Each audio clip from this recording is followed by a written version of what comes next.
RD sir YouTube channel में आपका स्वागत है। दोस्तों, रीजनिंग में ऐसे क्वेश्चन पूछे जाते हैं अक्सर, ज़रूर एक या दो क्वेश्चन आ ही जाता है पेपर में। तो हम इस वीडियो में अनेक प्रकार के प्रश्न को बताएंगे। तो चलिए वीडियो को शुरू करते हैं। यहाँ पर कहा गया है कि एक पंक्ति में 20 लोग खड़े हैं।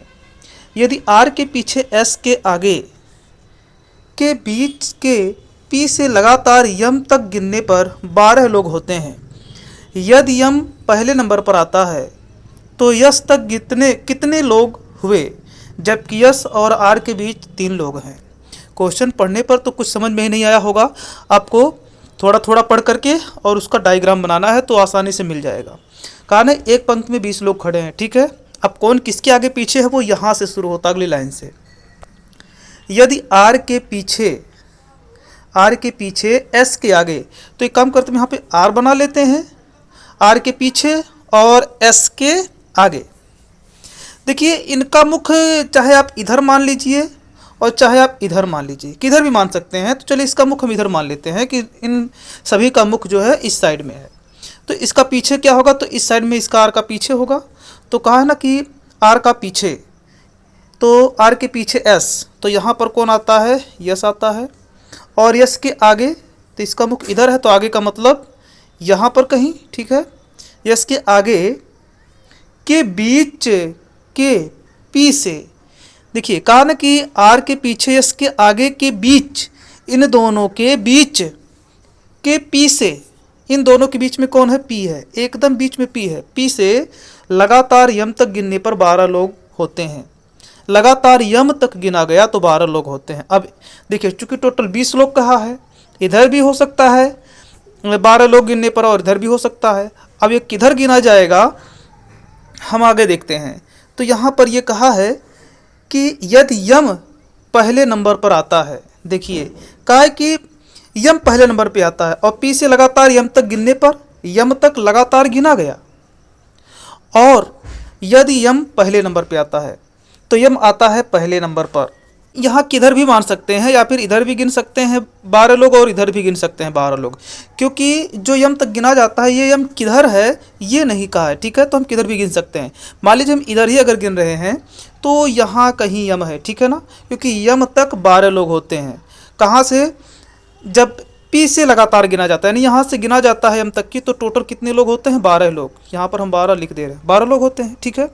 अब क्या कहा है कि तो यस तक कितने लोग हुए। अब ये कहा है यदि यम पहले नंबर पर आता है तो यस तक कितने लोग हुए, यानी कि यम से यस तक कुल कितने लोग होंगे, जबकि यस और आर के बीच 3 लोग हैं। यस और आर के बीच 3 लोग हैं, इसके बीच 3 लोग हैं, यस और आर के बीच में। तो पी तो एक है, यानी एक कहीं यहाँ पे है और एक यहाँ पर है, क्योंकि पी एकदम बीच में कहा गया था। आप यहाँ पे देख सकते हैं, यहाँ पर देखिए लिखा है आगे के बीच, ठीक है। तो यहाँ पर पी एकदम बीच में है। तो अब देखिए आर और एस के बीच में 3 लोग ये हो गए, ठीक है। अब कुल कितने लोग होंगे, तो देखिए पी तक की तो 12 लोग हो जा रहे हैं, है ना, पी तक 12 लोग हो जा रहे हैं, बचा ये दोनों। तो एक और 2, 12 में जोड़ देंगे तो कितना हो जाएगा, 14 हो जाएगा। तो टोटल 14, तो 14 देखिए ऑप्शन सी में दिया है, तो हमारा सी ऑप्शन सही होगा। यहाँ पर कहा है कि यदि यश की शादी रीना से हुई होती तो पायल की माँ की बेटी का दामाद यश होता। पायल रीना की क्या लगती है। देखिए यहाँ पे कहा है कि यश की शादी रीना से हुई होती, हम यहाँ पे बना लेते हैं यश है, ठीक है, और ये है रीना आर। तो यदि यश की शादी रीना से हुई होती तो पायल की माँ, देखिए यहाँ पे शादी हुई होती है तो हम यहाँ शादी लिख देते हैं, ठीक है। तो क्या कहा कि पायल की माँ, अब एक यहाँ कहीं पायल बना दीजिए, ठीक है, पायल को हम पीछे दिखाते हैं। पायल की माँ की बेटी का दामाद यश होता। देखिए पायल की माँ की बेटी, तो अगर पायल की माँ की बेटी का बात करें तो पायल की क्या लगेगी, बहन ही तो लगेगी ना। जो मान लीजिए यहाँ पे बेटी है, अगर हम बेटी बना दें तो ये बेटी क्या लगेगी, पायल की, ये बहन ही तो लगेगी, क्योंकि पायल के माँ की बेटी है तो पायल और बहन, ये बेटी दोनों बहन हो जाएंगे। दामाद यश होता, बेटी का दामाद यश, मतलब ये यश जो है ये दामाद है इसका, ठीक है। बेटी का क्या है, दामाद है। अब कहा कि पायल रीना की क्या लगती है, पायल रीना की क्या लगती है। पायल कौन है, देखिए पायल है, ये रीना की क्या लगती है। तो देखिए चूंकि ये दोनों आपस में बहन है ना, ये दोनों बहन हैं। देखिए यदि यश बेटी का दामाद लगता है तो इसका मतलब आर क्या लगती है, बेटी लगती है, ठीक है ना। ये आर जो है इसकी बेटी लगेगी, और चूंकि ये दोनों बहन है पी और बेटी, तो पी आर की क्या लग जाएगी, मौसी लग जाएगी। समझ रहे हैं ना, क्योंकि भाई बहन की जो बेटी होगी उसके साथ क्या संबंध होगा, बहन की बेटी का। तो ये जो पी है, ठीक है, यानी कि पायल, ये रीना की क्या लगेगी, मौसी लगेगी। तो मौसी हमारा कहाँ दिया है, ऑप्शन बी में दिया है। यहाँ पे कहा गया है कि दिए गए शब्दों को सही क्रम में व्यवस्थित कौन सा विकल्प सही होगा। यहाँ पर देखिए अगर इसको हम सही क्रम में व्यवस्थित करें तो इन ऑप्शन में से कौन सा विकल्प सही होगा, ठीक है। क्या है, यूट्यूब है, मोबाइल है, ऑफ है, पैसा है और मूवी है। तो सबसे पहले हमें क्या चाहिए, इनमें से सबसे पहले हमारे पास क्या होगा। तो देखिए सबसे पहले यदि हमारे पास पैसा होगा, ठीक है ना, ये पहले नंबर पे आएगा। तो हम इसको 4 को करते हैं पहले नंबर पर। हमारे पास जब पैसा होगा तो हम क्या ले सकते हैं, उससे मोबाइल ले सकते हैं, ठीक है ना। पैसा होगा तो हम पैसे से क्या ले लेंगे, मोबाइल। तो मोबाइल हमारा आएगा दूसरे नंबर पर, और मोबाइल कितने नंबर पर है, दूसरे नंबर पर है, ठीक है ना। तो ये दूसरे नंबर पे हो जाएगा। उसके बाद कहा है मोबाइल के बाद, मोबाइल में अब हम क्या कर सकते हैं, यूट्यूब निकाल सकते हैं कि नहीं। हाँ, यूट्यूब आप निकाल सकते हैं। तो यूट्यूब 1 नंबर का है, तो इसके बाद 1 नंबर हमारा आएगा। अब जब हम यूट्यूब निकाल लिए तो यूट्यूब निकालने के बाद अब हम उसमें मूवी देख सकते हैं, ठीक है ना। तो ये 5 नंबर यहाँ होगा 1 के बाद। उसके बाद लास्ट में हम उसको मोबाइल को ऑफ कर सकते हैं, ठीक है, देखने के बाद। तो ये लास्ट में जाएगा 3 नंबर, यानी कि 4 2 1 5 और 3, 4 2 1 5 3 कहाँ पे दिया है, 4 2 1 5 3। तो देखिए ऑप्शन सी में दिया है 4 2 1 5 3, तो हमारा सी ऑप्शन सही होगा।